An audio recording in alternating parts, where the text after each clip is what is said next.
Bienvenue au balado compagnon de la série À propos d'Antoine, qui a pour but de mettre en lumière les intervenants qui gravitent autour d'Antoine et des personnes qui, comme lui, vivent avec un ou plusieurs handicaps. Ce sont toutes ces personnes, l'entourage dévoué et la ténacité de tous ces jeunes qui leur permettent de s'accomplir chaque jour.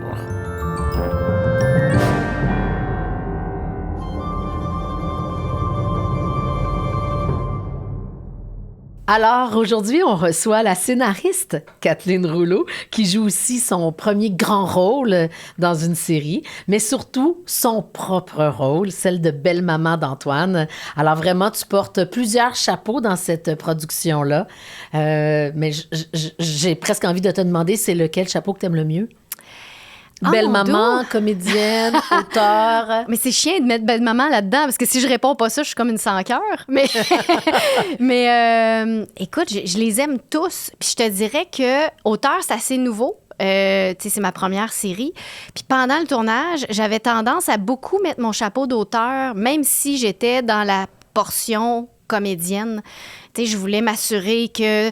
c'est un peu mon bébé, là, fait que je voulais m'assurer que tout était correct, que les messages passaient, que c'était dit de la bonne façon, fait que je m'assurais beaucoup de ça, au point où, oui, j'ai porté beaucoup d'attention à mon jeu, je voulais que ce soit naturel. Moi, je viens de l'humour, là, on le sait, là, puis les humoristes jouent toujours trop gros, fait que je voulais... Ou les comédiennes dans Chambre en ville. C'est moi. Oh, non, tu jouais pas gros. OK, on n'est pas là pour... Ah non, mais je veux qu'on aille là. Okay. mais ceci dit, je m'inquiétais souvent de jouer trop gros puis tout ça, mais j'étais beaucoup plus concentrée sur Antoine, sur le texte, sur ça se passe-tu bien, l'équipe est-elle confortable? J'étais beaucoup là-dedans. T'as dit que, j'ai lu quelque part que t'es même retournée sur les bancs de l'école pour écrire la série? Oui. À un moment donné, j'ai décidé de retourner à l'École nationale de l'humour, suivre la formation en scénarisation. Pas pour écrire cette série-là, parce qu'au départ, mon projet, c'est complètement autre chose. Puis, à un moment donné, je me suis rendu compte que ça m'allumait pas tant, puis tout ça. Puis, j'ai dit, peut-être au un quart du cours, j'ai dit, hey, j'aimerais ça, ou un quart de la formation, pardon, j'ai dit, j'aimerais ça changer de projet. Puis là, ils ont fait comme, ouais, OK, c'est pas supposé, mais vas-y. Ouais. Puis là, j'ai embarqué sur À propos d'Antoine, puis là, ça coulait naturellement, puis c'était plus vivant, là, c'était plus ancré. Comment a réagi Sylvain, ton conjoint, le papa d'Antoine, quand tu lui as dit « je veux faire ce projet-là » ? En fait, il était super content parce que il m'en avait parlé d'écrire au sujet d'Antoine. Il m'avait déjà dit, écris donc un numéro sur Antoine, pour la scène. J'ai fait un numéro, puis c'était pas assez comme... Il y a tellement de choses à dire, tellement de points à couvrir. Tu sais, c'est quoi, un quotidien avec une personne autiste ou, Donc, j'avais envie d'en parler plus, puis j'en ai parlé plus dans une série. Fait qu'il était super content. Moi, j'étais un peu nerveuse parce que ça implique d'ouvrir notre intimité, ça implique de parler de toute ma belle famille, de les mettre à l'écran, de faire ressortir leur travers parce qu'en télé, les gens heureux n'ont pas d'histoire. Fait que ça impliquait ça. Puis je voulais... la maman d'Antoine aussi. La maman d'Antoine, Nathalie. Puis c'est ça, je voulais quand même être là au prochain Noël. Fait que fallait que je fasse attention. Non, mais pour vrai, j'ai que du beau et du bon à dire. Là, c'est sûr que j'ai envie de te demander, puis comment ils ont trouvé ça?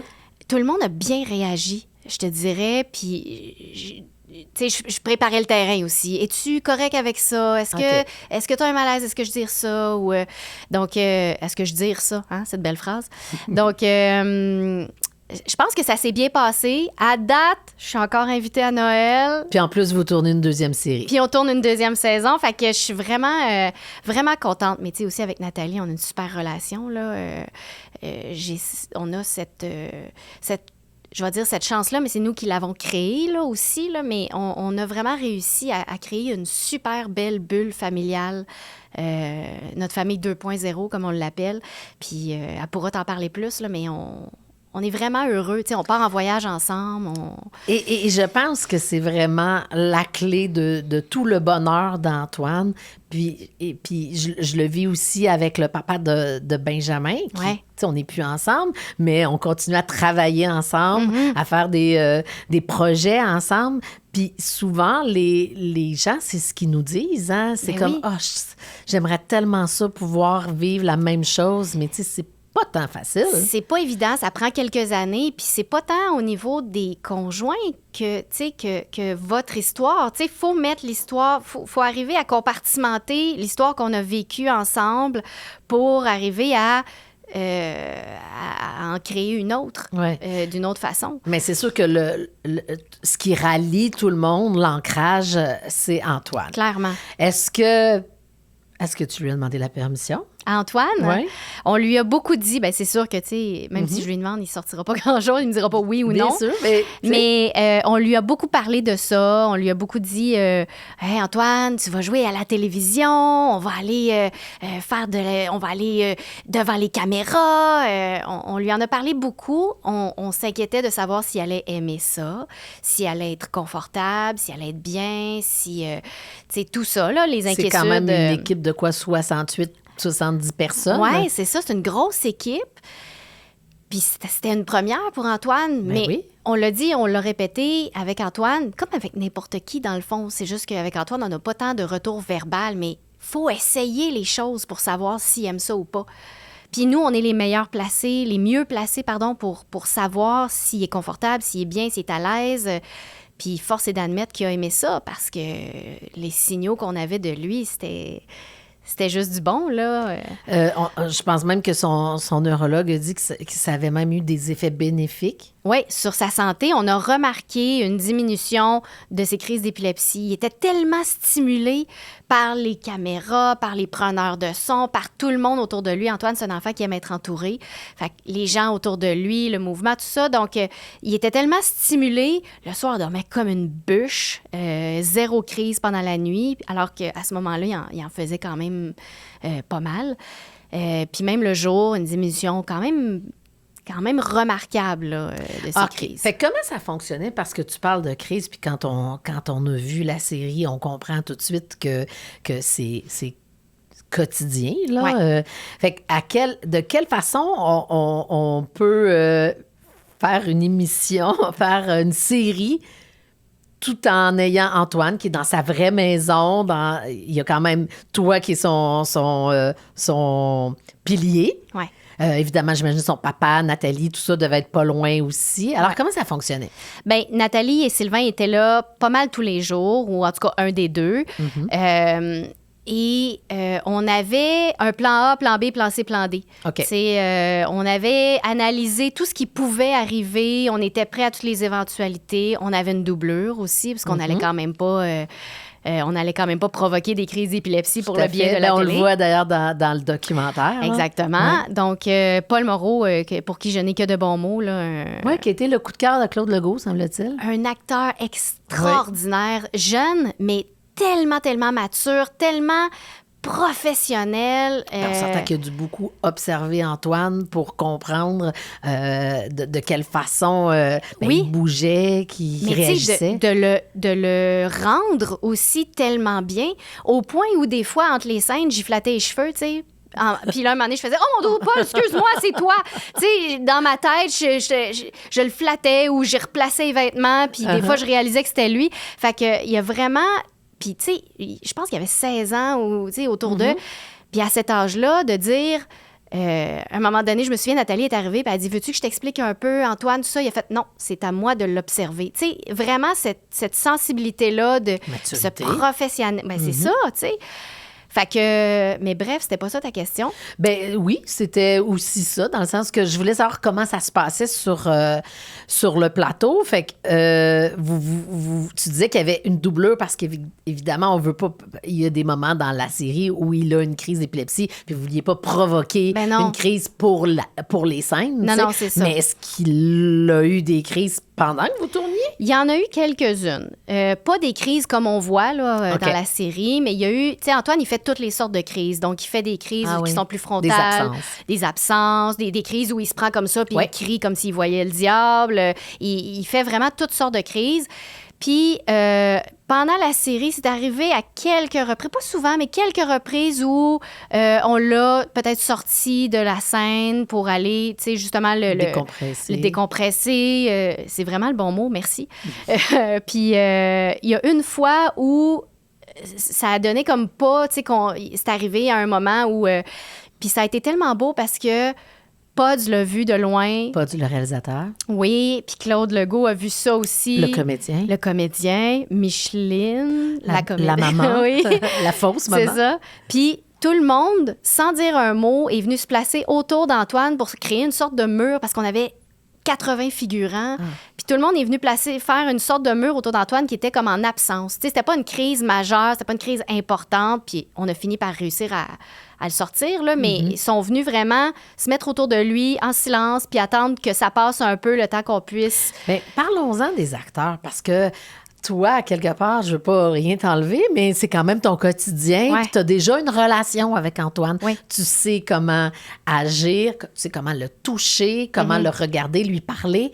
Alors, pour les autres comédiens, ça reste que c'était quand même de la nouveauté. Oui. Il y a eu une belle progression à ce niveau-là. Puis ça, j'en parle, puis ça m'émeut beaucoup parce que quand ils sont arrivés, la plupart des comédiens... ont eu besoin d'un temps d'adaptation, c'est normal, tu sais. Puis on avait souvent des... c'est-tu correct si je m'assois là? C'est-tu correct si je le touche comme ça? Est-ce que...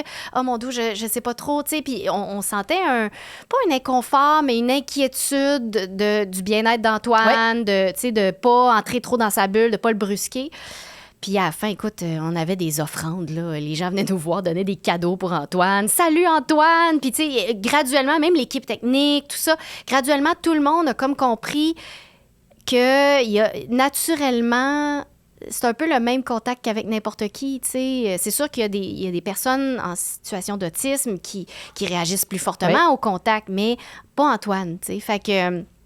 Ils ont vraiment développé une belle relation avec lui, puis tu sais, j'ai Fanny qui m'écrit des fois « Ah, je m'ennuie d'Antoine, j'ai hâte de vous voir. » Puis, tu sais, c'est un peu pareil pour tout le monde, fait que c'est cool. Fanny qui joue le rôle de Nathalie. Oui, ouais. C'est ça, la comédienne. Oui, la comédienne. Okay. Et toi, comment t'étais le premier jour de tournage? Oui, c'est ton bébé, tu le portes, le projet, mais par rapport à c'est ta maison, c'est ta vie et c'est Antoine. J'ai de la misère à décrire comment j'étais parce que le premier mot qui me vient en tête, c'est déconnecter. Je me sentais super bien parce qu'enfin, on aboutissait. C'était l'aboutissement d'un rêve, d'un projet. Mais en même temps, je voulais tellement que tout se passe bien. Puis on était dans ma maison, puis je voulais que les gens se sentent accueillis, puis je voulais que les gens soient confortables. C'est comme quand on organise un party, puis qu'on veut que tout le monde ait du fun. Exactement. Ouais. Fait que j'étais beaucoup, tu sais, hyper focus, mais en même temps, une espèce de distance par rapport à l'excitation que j'aurais dû avoir de faire comme « Ah, c'est ma première série, puis j'ai mon premier grand rôle! » Puis j'étais pas là-dedans du tout, là, tu sais, j'étais dans « Allô? » Puis « C'est quoi ton nom? » Puis « OK. » Puis « Oui, Antoine. » Puis, tu sais, beaucoup dans placer les choses, puis que tout le monde soit bien... je sais pas si c'est clair, mais ça. Totalement. Et de quoi tu es le plus fière après coup? Antoine. Je suis tellement, tellement fière.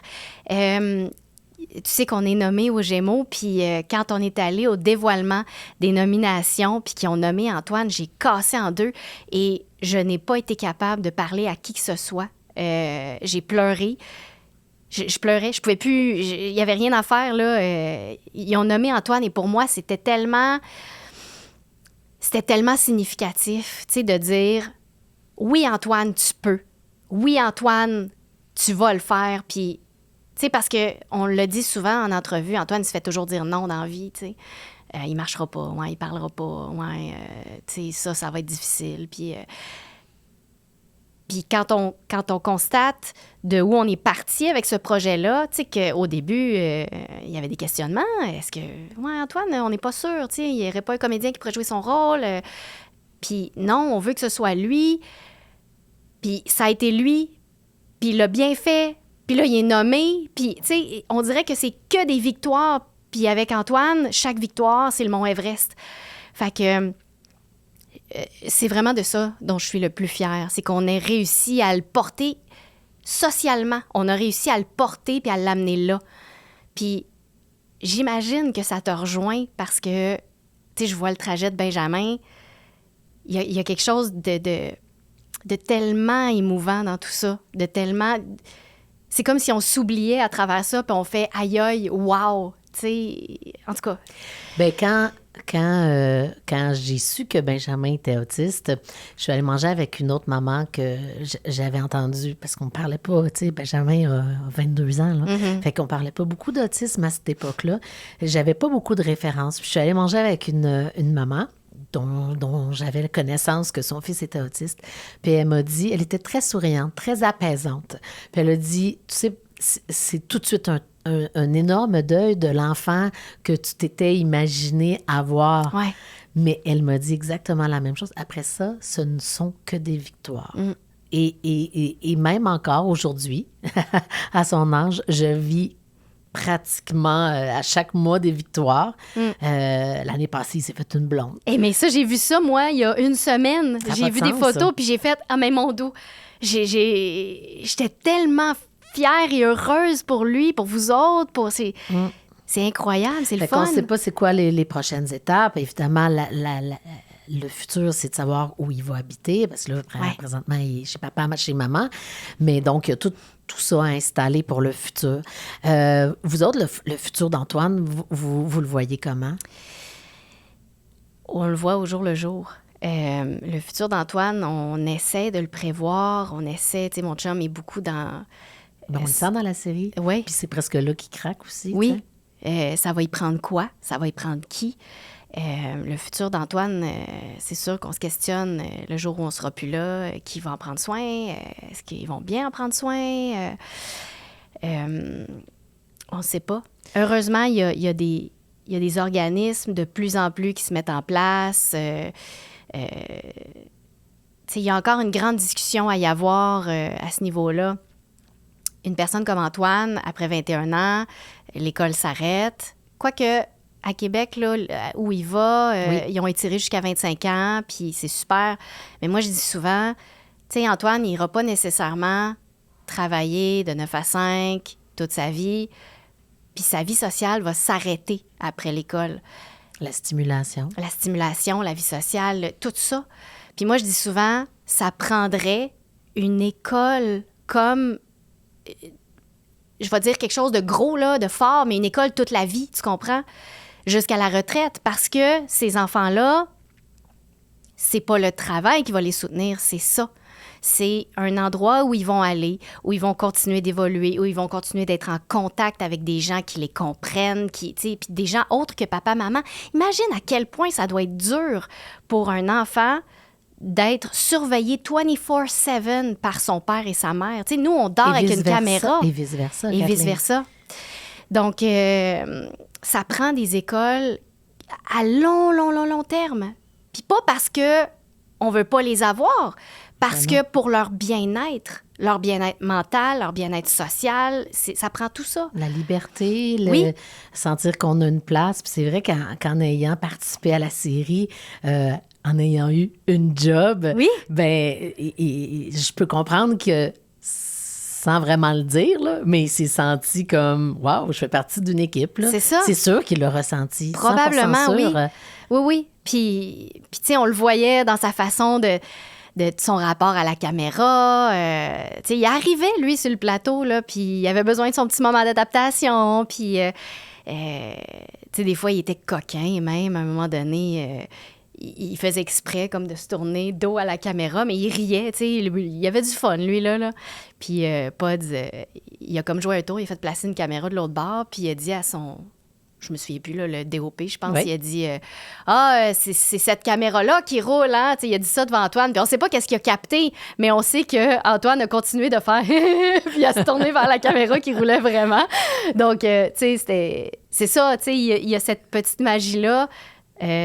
Puis à tous les jours, Antoine nous faisait justement de la petite magie, tu sais. Soit il fermait une scène, soit... Fait qu'on sentait qu'il était bien, puis qu'il était stimulé. Puis des réactions appropriées, justement, comme si c'était un comédien. Exactement. Comme il l'était. Ouais. Voilà. On parlait du futur.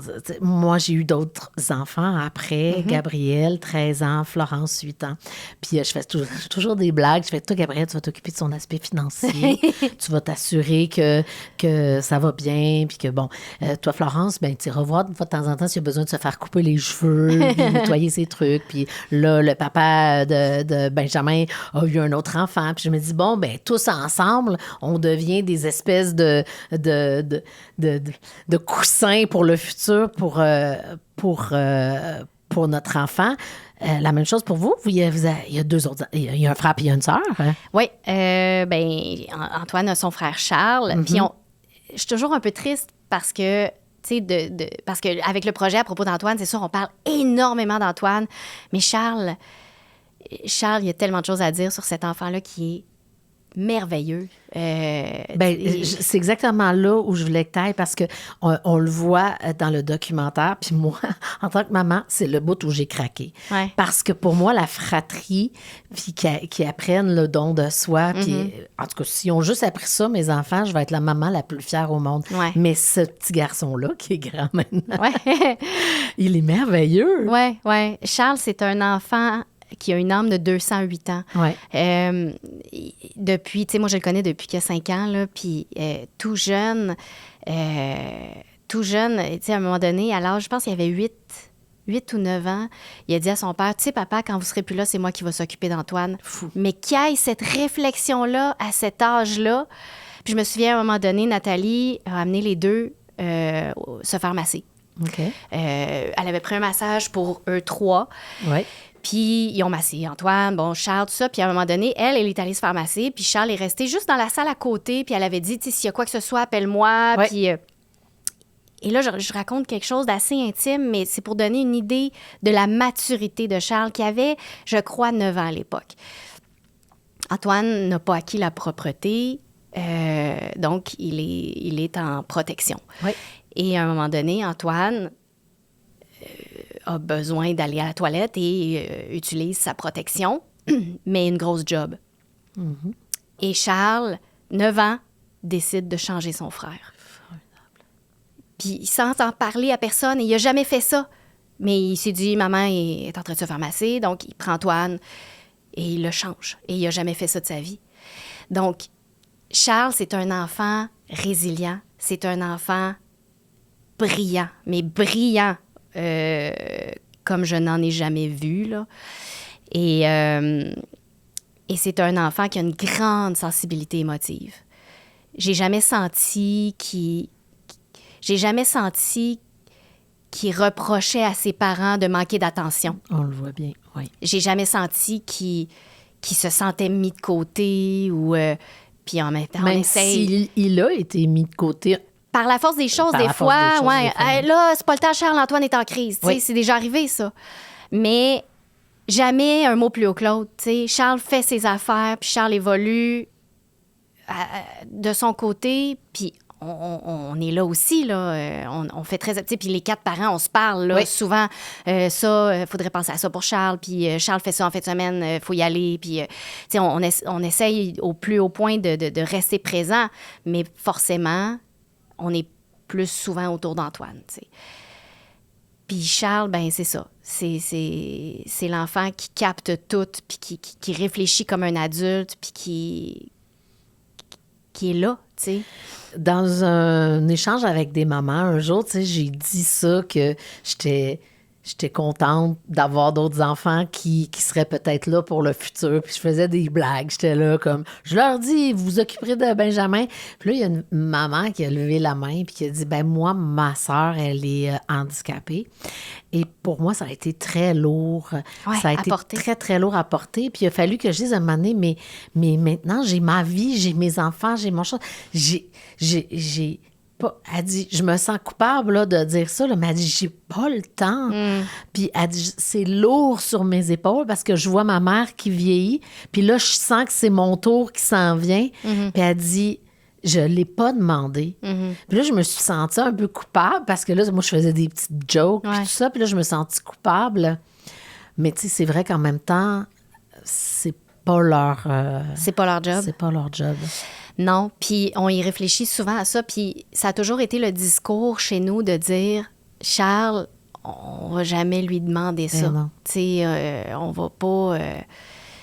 il fera ce qu'il voudra. Ouais. Puis on va essayer de trouver d'autres alternatives. Puis en même temps, c'est sûr qu'on y pense. Tu sais, on se dit, c'est la personne toute désignée, mais Charles, c'est un enfant avec un potentiel incroyable qu'on voudrait pas étouffer ou diminuer ou empêcher. Mais c'est sûr. Tu sais, quand on t'écoute, puis quand on voit la série, il y a aussi beaucoup de légèreté, des super beaux moments, beaucoup d'humour, juste quand tu arrives dans la famille.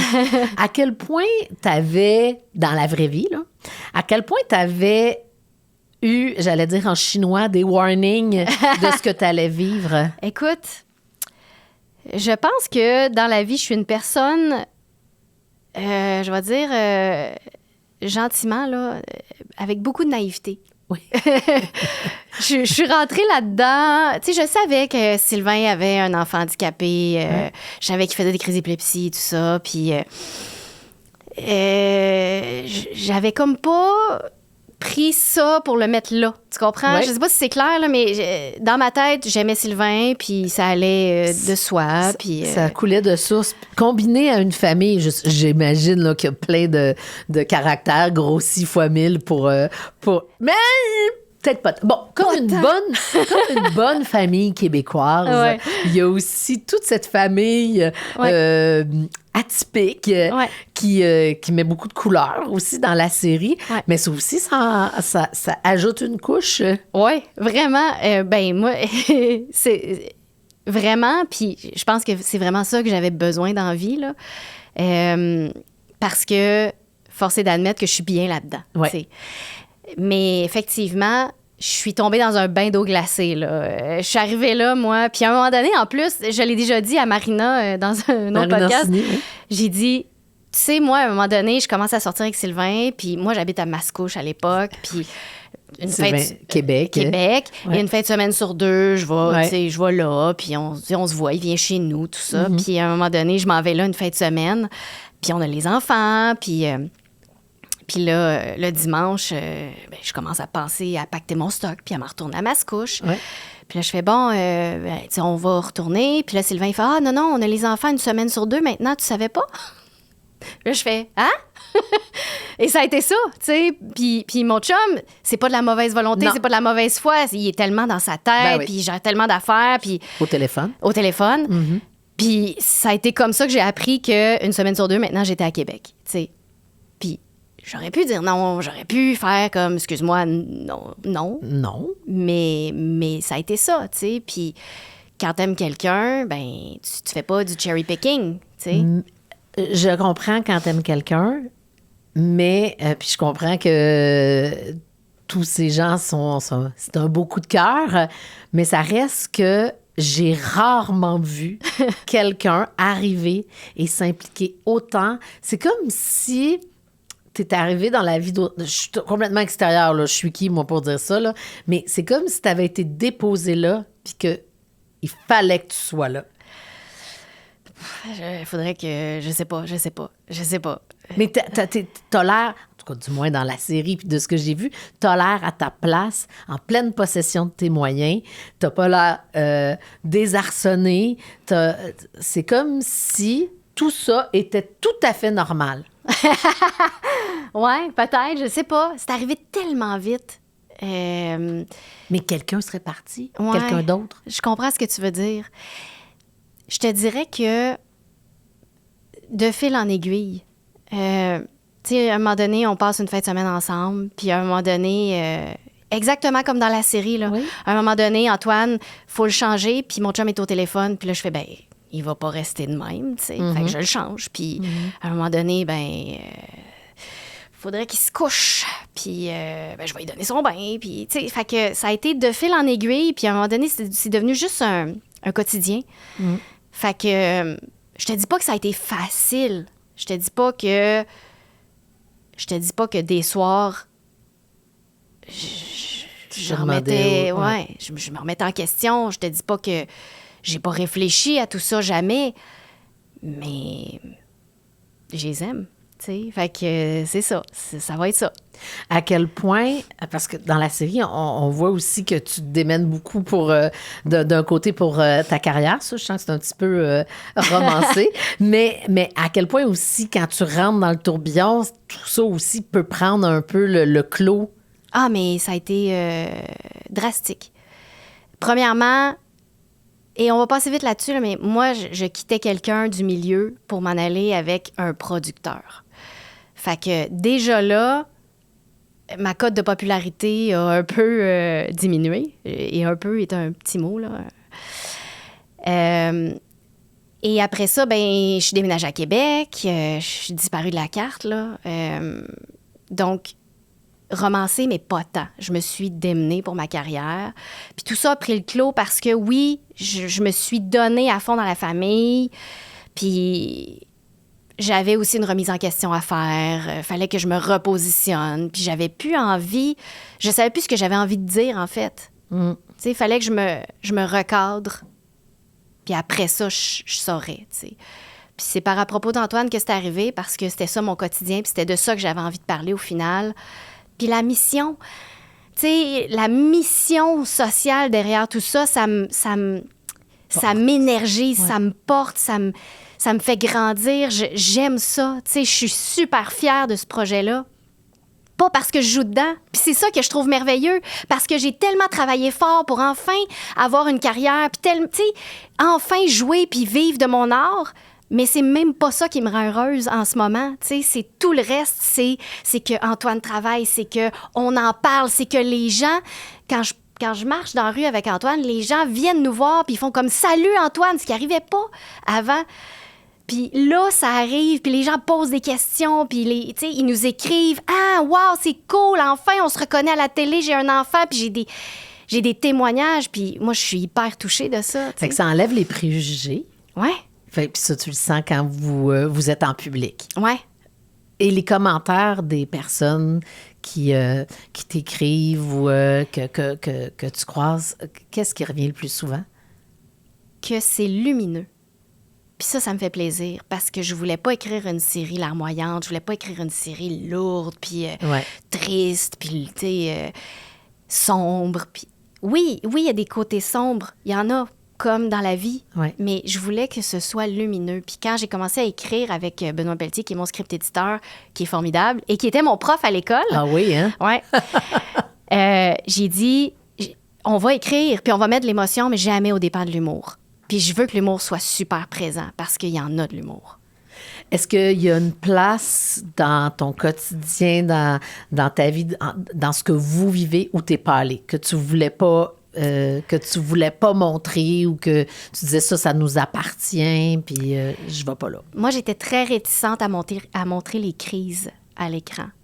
Même pour le documentaire, tu sais, on a eu des discussions avec les parents, là, nous ensemble. Puis je disais, je suis pas tant à l'aise de montrer les crises. Je sais pas pourquoi. Probablement parce que je sens qu'Antoine est vulnérable pendant les crises, puis ça me rend fragile. Oui. Ça, j'ai trouvé ça difficile. En même temps, que ce soit Paul qui les fasse dans la série, c'était comme mieux. Oui, un alter ego. Un alter ego.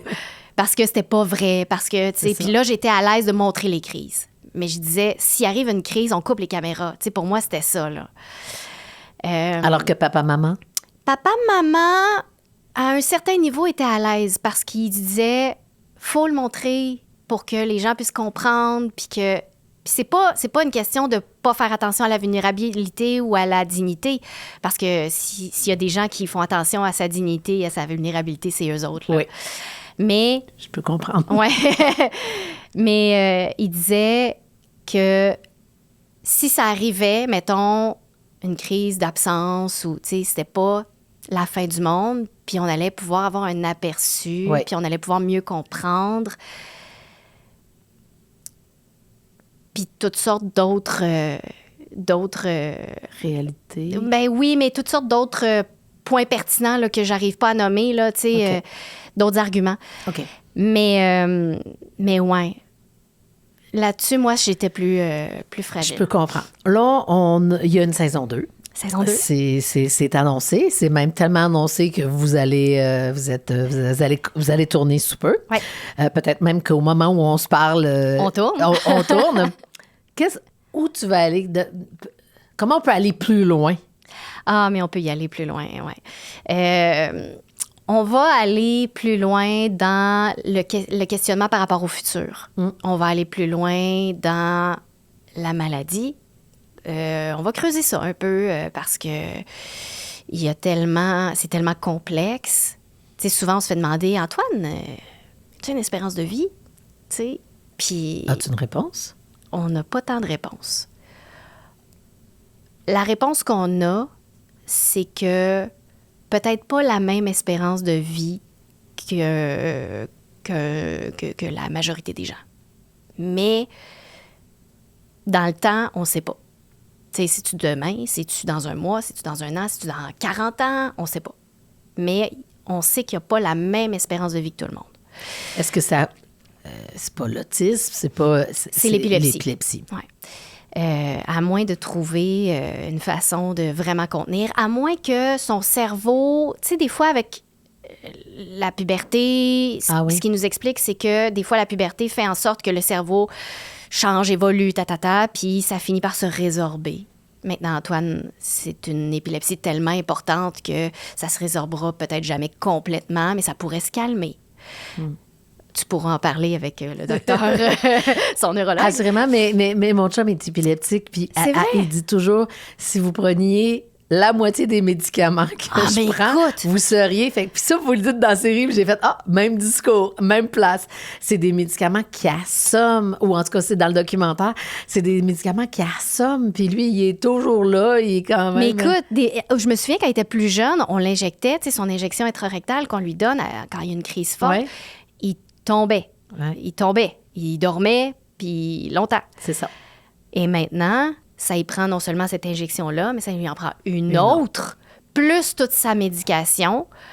Et après une crise, il se relève, puis il continue sa vie, lui, là. Puis il est content, puis il bat des jambes. Puis, et moi, je fais, mais mon dos. Tu sais, je l'ai dit dans le documentaire, j'ai pris un Ativan une fois. J'ai pris 1 milligramme d'Ativan, il en prend 4. Et il continue sa vie, là. Moi, je suis... Puis il est gros comme ça.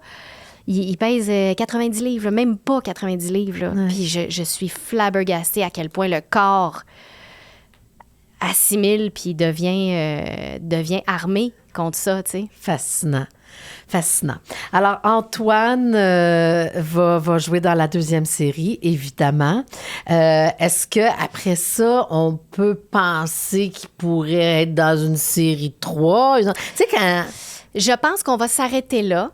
Ceci dit, des fois, tu sais, Dodo, là, elle a souvent dit qu'elle arrêtait, puis elle n'a jamais arrêté. Mais non, mais le projet, c'est d'arrêter à la saison 2. Après, est-ce qu'il y aura un film? Est-ce qu'il y aura autre chose? Est-ce qu'il y aura... Tu sais, je te dis pas qu'on est en train d'écrire. Non. Mais on se dit que si jamais l'occasion se présentait, peut-être qu'il pourrait y avoir autre chose. Éventuellement, même une saison 3. Tu sais, si dans 2 ans, on fait comme, hey, il y a autre chose à dire, finalement. Il y a autre chose à dire. Mais tout le quotidien est prétexte à raconter, tu sais. Son anniversaire, par exemple, c'était sa première fête d'enfant. Il avait quel âge? Il y avait 10 ans ou 11 ans, je crois. Et les autres amis, qui sont d'ailleurs au même centre que lui, là, ça, c'est pas des comédiens, c'était aussi leur première invitation à une fête d'enfant. Oui. Puis sa professeure nous a dit, en 30 ans de carrière, j'ai jamais vécu ça. Tu vois, ça, c'est la normalité pour des jeunes. C'est ça? Oui. Puis, pardon, c'était pas mon idée, comme dans la série. C'était Sylvain qui avait vraiment voulu organiser cette fête-là en se disant, ça n'a pas de sens que mon fils n'ait jamais eu une fête d'amis. Puis c'était magnifique parce que, on était adaptés. Puis là, on a appelé les parents. On a fait, non, c'est correct. Vous pouvez, on a un ascenseur. Puis vous pouvez venir, on va vous stationner. Puis c'est correct. Eux autres même devaient capoter. Je sais pas, mais je sais que tout le monde est venu, tu sais, puis c'était cool. Par l'autisme aussi, c'est pas facile de se faire des amis puis de socialiser. Moi, je me rappelle que mon fils, une fois, a voulu qu'un de ses amis vienne à la maison. Et je suis descendue dans la chambre, j'ai ouvert la porte et les deux étaient assis devant la télévision à jouer ensemble à un jeu de dos. J'ai pris une photo. Ben oui, c'est sûr. J'ai pris une photo, j'étais comme, aïe, c'est la première fois, il y a 19 ans. Wow. Il n'y avait jamais eu d'amis qui étaient venus à la maison. Fait que si je peux comprendre. Fait que des anecdotes comme ça, il n'y en manquera pas pour plusieurs saisons. Mais non, mais écoute, tous les jours, c'est un épisode. Les plans qui tombent, on se revire sur un scène, on fait autre chose. Tu sais, il y a une semaine, on est allé au Bleuet. Puis c'était la sortie, là. Hey, on amène Antoine au Bleuet, puis c'est cool, il n'y a pas d'école, puis il va faire une sortie, puis tu sais, parce que le sortir aussi... Oui, c'est ça. C'est tough de trouver des bonnes activités. C'est de la planification de vacances, là. C'est de la haute voltige. Oui, exactement. Fait qu'on part, on s'en va au Bleuet, puis il va bien, puis il est en forme, puis c'est cool. Puis là, je le fais cueillir des bleuets. Il trippe pas tant, mais il aime ça, tu sais, il en ramasse à terre, puis c'est cool. Puis à un moment donné, je me tourne 2 secondes pour ramasser des bleuets. Tu sais, je continue. Moi, je remplis mon panier, puis je reviens vers Antoine et il a la face en sang. Qu'est-ce qui est arrivé? Ben, il s'est fouillé dans le nez. Oh. Mais il a la face en sang. Hannibal Lecter, là. Tu sais, écoute, de là à là, d'une oreille à l'autre, le bras de la main au coude, parce qu'il s'est frotté, parce que ça coulait, puis ça le chatouillait, fait qu'il s'est frotté. Il y a du sang partout. Puis là, je fais... Puis heureusement, c'était déjà arrivé, fait que j'ai pas paniqué. Ah, OK. Mais j'ai fait... Qu'est-ce qui... Mais... Puis, tu sais, ça continue. Fait que là, ça a terminé la journée, tu sais. On est retourné à la maison, on avait un panier plein, on est reparti. Hey, excuse-moi, je suis la pire personne à qui tu peux raconter ce genre d'histoire. J'essaie de me retenir. Oh mon Dieu, je m'excuse. Oui, mais ça montre juste à quel point... ben oui, ben c'est ça. La vie est une anecdote. C'est ça tout le temps, tu sais, puis avec Antoine particulièrement. Qu'est-ce que tu aurais envie de dire à d'autres familles qui ont écouté la série puis qui ont été inspirées puis qui comprennent que ta vie est tout sauf banale? Laissez-vous pas dire non. Laissez-vous pas dire non. Les familles qui vivent avec une personne polyhandicapée, avec un enfant autiste, avec un enfant épileptique, oui, ça va être des deuils, mais faut pas se laisser dire non, puis faut pas non plus sous-estimer. On a tendance à vouloir les protéger. On a tendance à vouloir leur éviter du chagrin, à vouloir les mettre dans un cocon. Puis c'est normal, puis c'est beau, puis c'est propre à un parent. On fait ça même avec des enfants normaux, là. Normaux, entre guillemets, là. Neurotypique, pardon. Neurotypique. Moi, là, écoute, je fais... J'ai tellement ce mot-là. Mais je fais une parenthèse. C'est qui est normal? Hein? Voilà. À ce sujet, mon Dieu, merci de dire ça. J'aurais été triste de ne pas t'en parler. Moi, je pense que dans la normalité, dans votre série, tout le monde l'est, sauf le voisin. Ce personnage-là, il existe pour ça. C'est pour montrer à quel point, finalement, tout est normal. Oui, oui. Mais écoute, puis ce personnage-là, je l'aime tellement. Je l'adore. Avoue que c'est le bout que tu as écrit sur les activants. Avoue. Ouais. Non, mais ce personnage-là, pour moi, c'est mon personnage exutoire. Tu sais, c'est le personnage qui me fait du bien parce que... Ah oui. Parce que, tu sais... Formidable. Il brise les barrières. Dis-moi qu'il va être dans la saison 2. Mais non! J'ai pas pu. Il va y avoir autre chose. J'en doute pas. Et ça va être plein de rebondissements, je te le promets, mais malheureusement, non. OK. Bon, je suis certaine que tu vas aller ailleurs. Ouais. Écoute, quel bonheur vraiment de te jaser, Kathleen. Vraiment, vraiment, vraiment très heureuse. Alors, à propos d'Antoine, c'est disponible sur le Club Illico. Évidemment, le documentaire Antoine le Merveilleux, disponible sur comedia.tv et Cube. Merci, Kathleen. Merci à toi.